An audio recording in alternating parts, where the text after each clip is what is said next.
E em 78, quando eu me formei, eu falei, quer saber, eu estou precisando fazer uma mudança de vida, a hora é essa.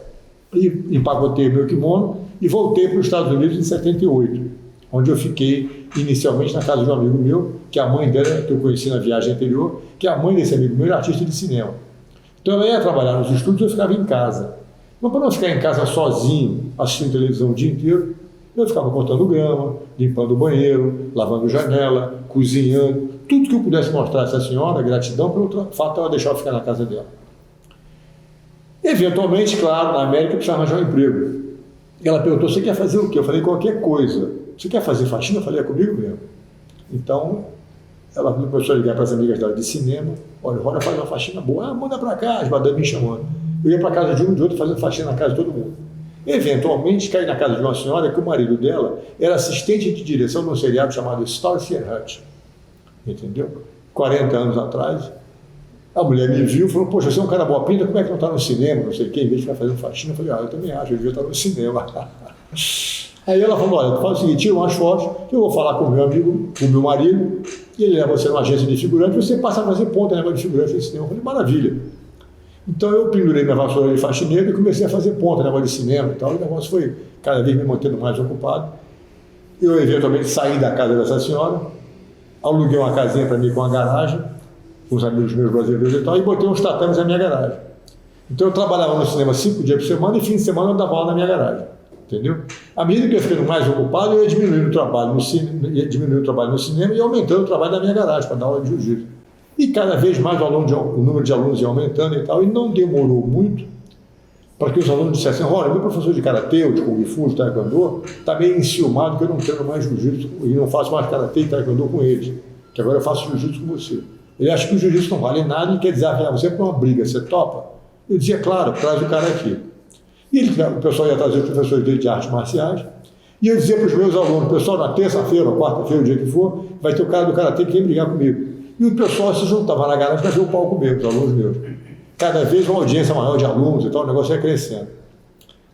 E 10 anos fazendo isso, o cara vinha brigar comigo, eu tinha condições, através do jiu-jitsu, de abraçar o cara carinhosamente, botar ele no chão cuidadosamente, e sem machucar ninguém, dominar o sujeito. O cara ficava tão meio sem jeito, falando, puxa, que barato e tal, será que eu posso aprender? Eu falei, claro, meu amigo, assina aqui e tal. O cara ficava meu aluno e virava aluno meu. O Chico vinha brigar comigo, mas ficava tão empolgado com a eficiência do jiu-jitsu que ele também queria aprender. Então eu saía de lá, era meu aluno, meu amigo, quer dizer, ajudando a espalhar a palavra sobre o jiu-jitsu. Você fazia até a promoção, né? Traga um amigo também. Exato, isso é marketing 101, né? Marketing 101. Então o que eu fazia? Eu dizia para os alunos, na primeira aula de graça, viu? Então o Chico vinha tomar a primeira aula, eu dizia, olha, gostava da aula, eu disse, se você trouxer um amigo teu, eu te dou outra aula de graça. Se eu trouxer 10 amigos, eu te dou 10 aulas de graça. Então o pessoal vinha tomar aula e ia trazer os amigos para poder tomar mais aula de graça e ajudar os amigos e tal. Essa propaganda de você falar assim de boca a boca é mais lenta, mas é muito mais eficiente quando você fala para um amigo teu que você realmente gosta de uma coisa, você quer compartilhar com ele aquela novidade. Então foi um marketing que funcionou muito para mim, eu tive bastante aluno. Chegou uma época que eu estava dando 630 aulas na minha garagem.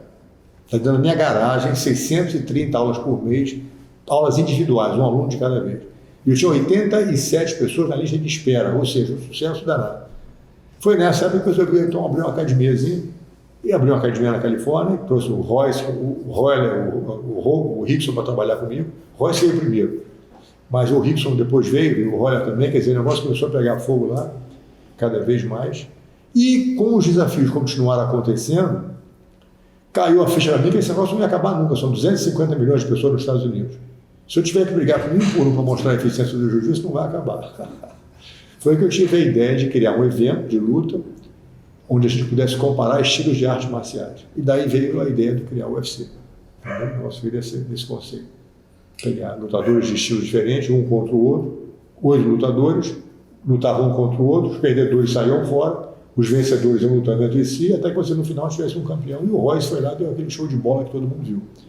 Depois do primeiro evento, que o Royce ganhou gente muito mal, muito mais pesada que ele, o exército americano me ligou. Seu Grace, a gente viu pequenininho ganhar no grande, precisamos aprender isso. E pediram que eu criasse um currículo de combate corpo a corpo para o exército americano, que eu criei e há quase 30 anos é o currículo oficial de combate corpo a corpo deles. De lá para cá, o FBI, o Serviço Secreto, os Marines, o Delta Force, o Navy SEAL, os Homens-Rãs, todo mundo adotou o programa. Então agora virou moda e todo mundo faz isso, foi um sucesso muito grande. E eu muito satisfeito por ter participado dessa revolução que ajudou literalmente a mudar o mundo das artes marciais.